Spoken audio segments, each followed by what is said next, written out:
Congresswoman Micaela Salcin. Thank you, Mr. Chair. Mr. Chair, siguro if I may be given the opportunity to please ask questions to our Sergeant at Arms and our Sec-Gen, kasi po ang dami pong kumakalat na mga haka-haka patungkol po sa ano po ba talaga yung nangyari ng gabi na yun. So, Mr. Chair, since we're tackling admin matters at the moment, before we proceed with interpellations, may I be allowed, Mr. Chair, the opportunity to propound questions to our Secretary General? Yes, the reason why we invited the Secretary General is because the Secretary General will give us briefing of what transpired in the past 2 or 3 days. So, with that, the Chair would like to recognize the Secretary General, the Honorable Reginald Velasco. Thank you, Mr. Chairman.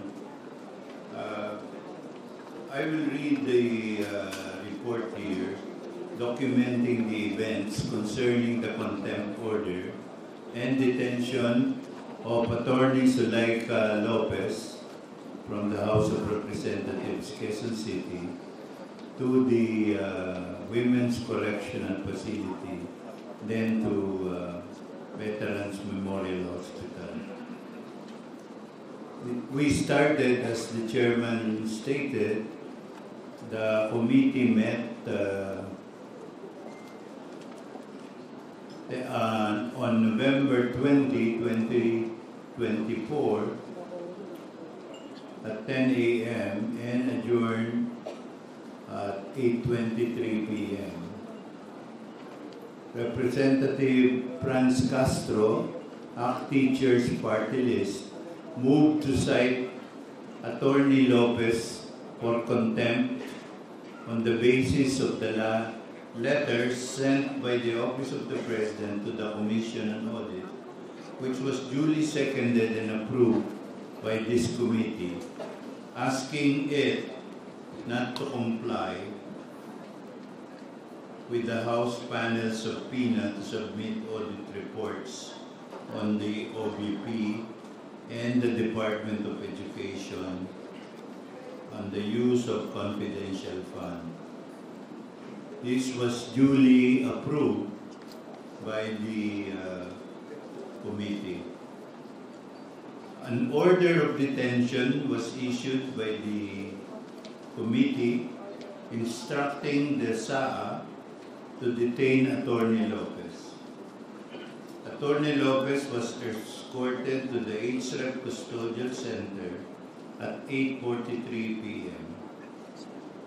At 9:39 p.m., the Office of the Sergeant at Arms received the contempt order from the committee and was served at 9:55 p.m. to Attorney Lopez, while OVP staff are still with her. They only left at 10:40 p.m. despite Legislative Security Bureau's repeated request to leave at 10 p.m.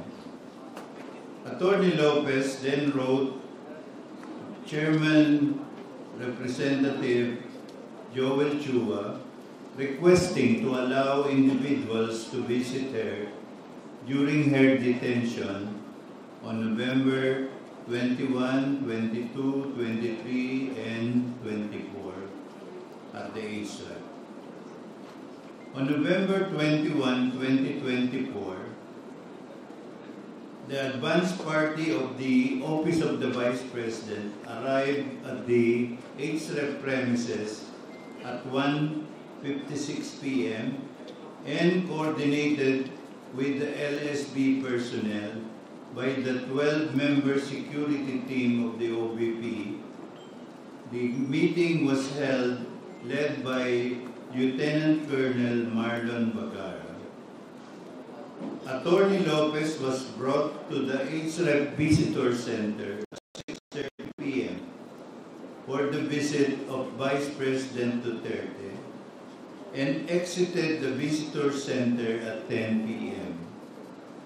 At 10:05 p.m., VP Duterte boarded her vehicle convoy, instead of exiting via the south gate, she proceeded to the South Wing Annex, room 304, which is the office of her brother, Representative Paulo Duterte, supposedly to change clothes but never left the office.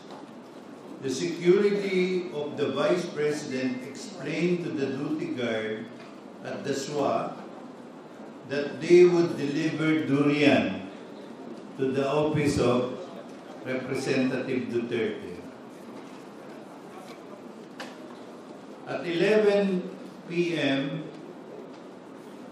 General Taas, the Sergeant-at-Arms, started coordinating with the OVP security officers to leave the HREP complex as the VP has already exceeded the visiting hours contained in our security guidelines.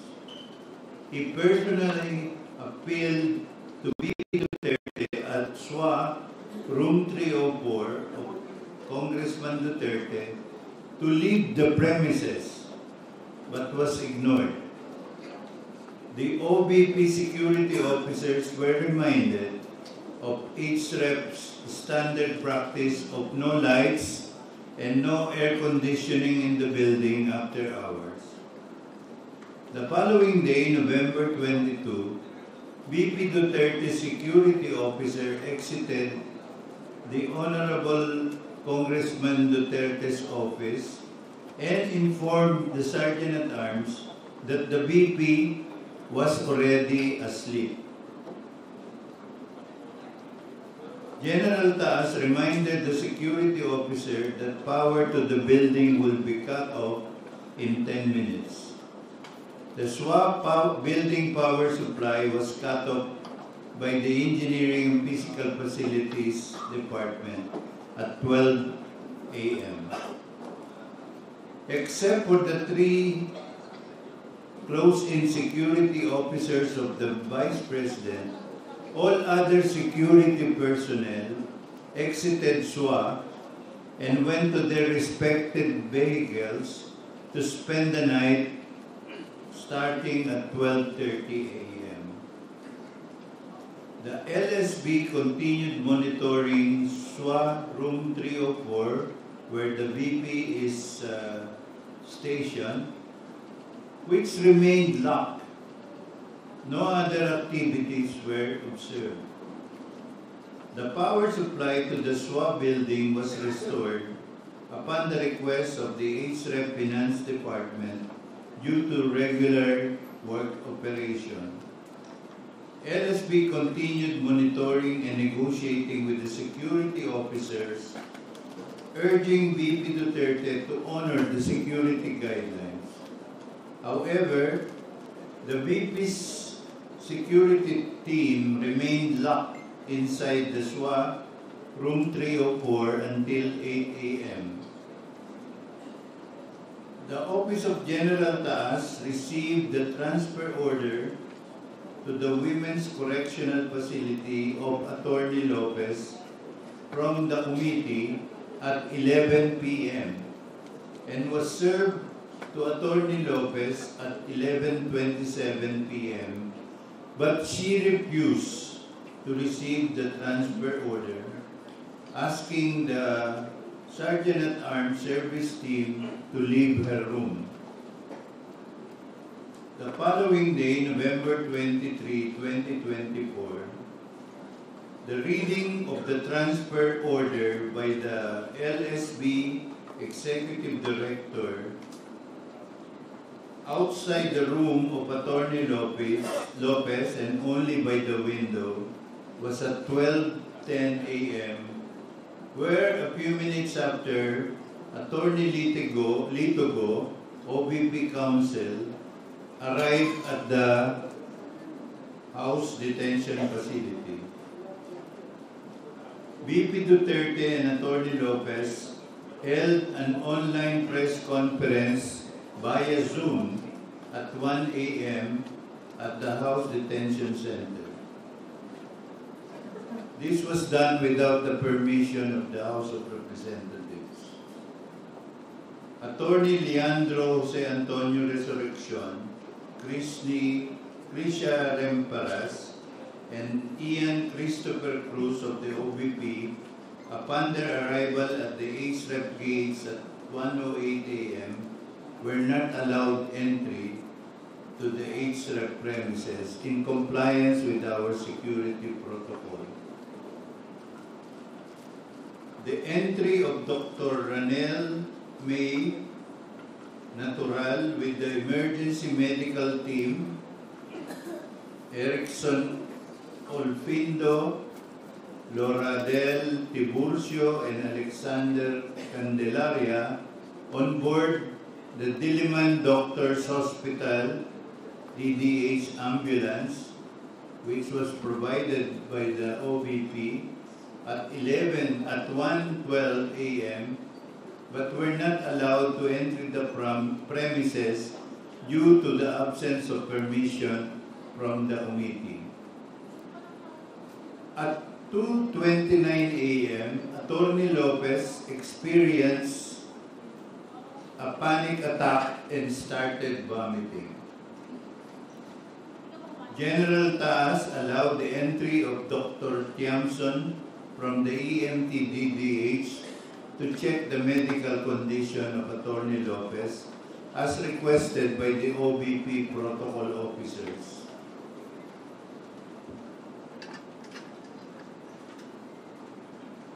While this was going on, the Sergeant-at-Arms requested for the ambulance from the PNP, and the ambulance arrived at 2:59 a.m. This is to ensure the secured transport of the patient. The PNP ambulance exited South Gate at 3:08 a.m., escorted by the SAA LSB officials and PSPG patrol cars. On board the LSB patrol are the following LSB personnel: Melvin Belia, Yokna Toquero, and Miss Angeline Joy Gimasal, headed for Veterans Memorial of Hospital. At 3:45 a.m., Attorney Lopez was reported to be in stable condition as per report from the LSB team, Miss Gumisad, and per assessment of the doctors from the Veterans Memorial Hospital. VP Duterte instigated the transfer of Attorney Lopez to St. Luke's Medical Center at Quezon City. The convoy arrived at the St. Luke's Medical Center, Quezon City at 5:44 a.m. Attorney Lopez was discharged at 8:58 a.m. and based on the order of the Secretary General, she was transferred back to the Veterans Memorial Hospital at 12:42 p.m.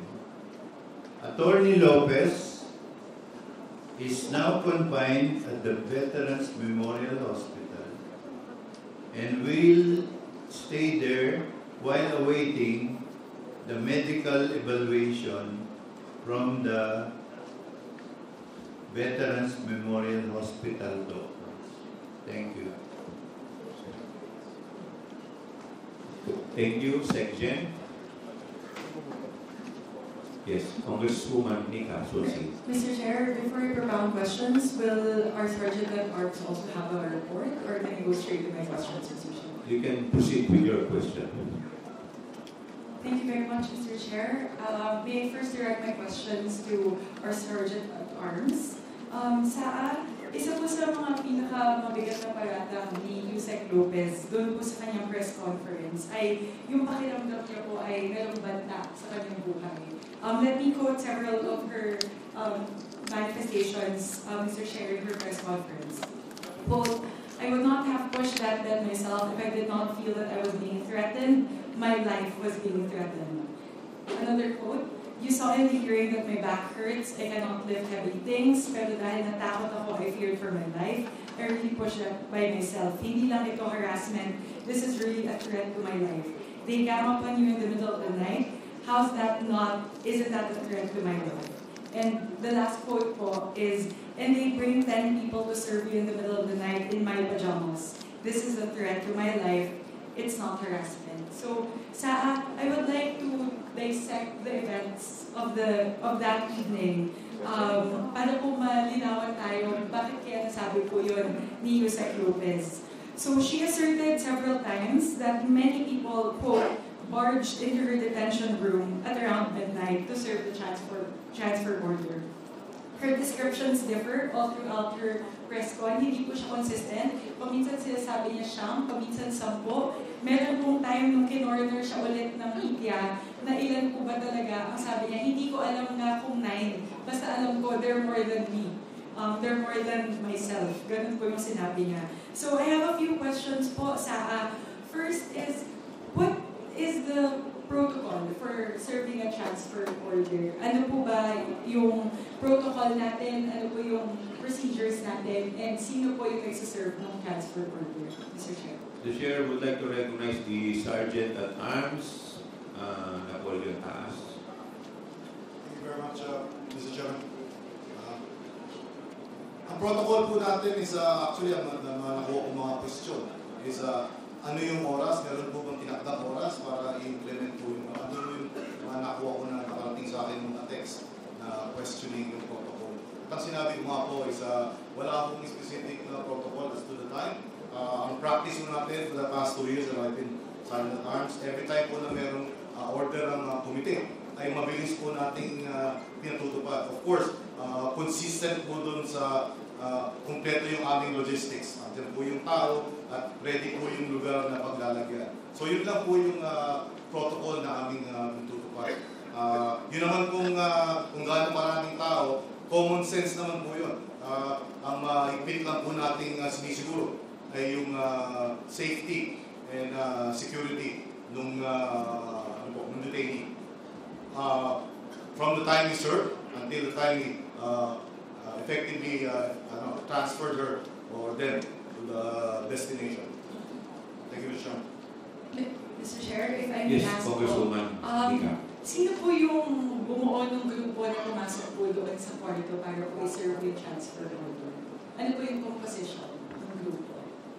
Maraming salamat po. I hope maintindihan po ng komite, Mr. Chairman, na Please continue. spread too thinly na po ang LSB dahil nga po sa presensya ng ating pangalawang Pangulo. So, minabuti ko kung ako mismo ang nag-set up po ng teams na mag-i-implement po ng transfer order.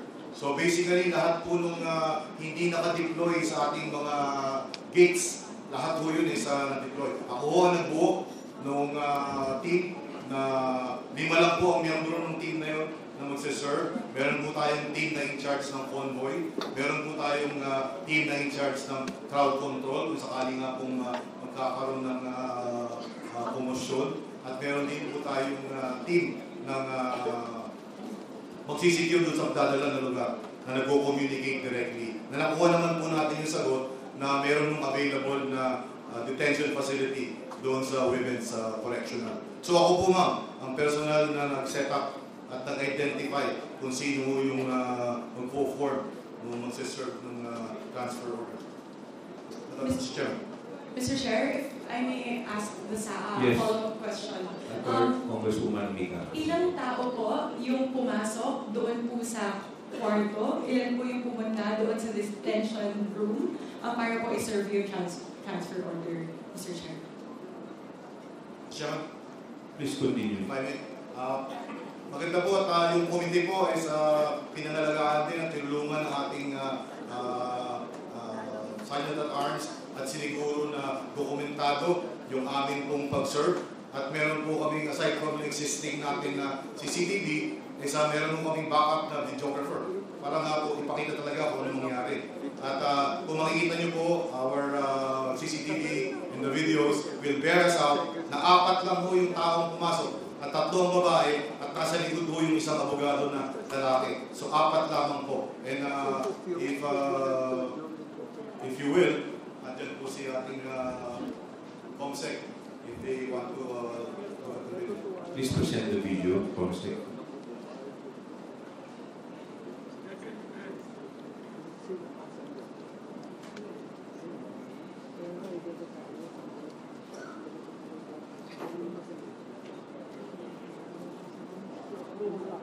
May volume po ba? May volume? May audio po ba sa ayon? wala pong audio ang ating CCTV.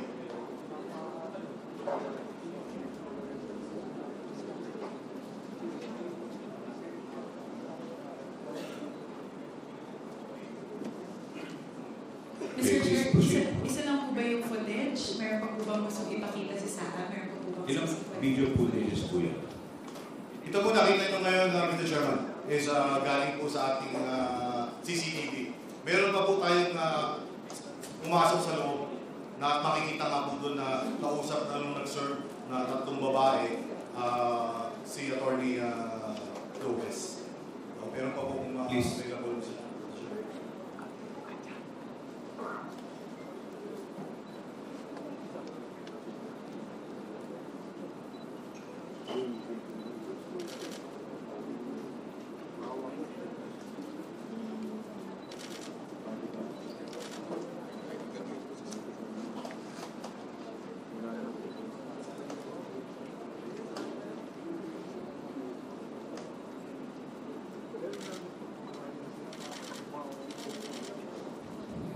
We're just having it to review the audio.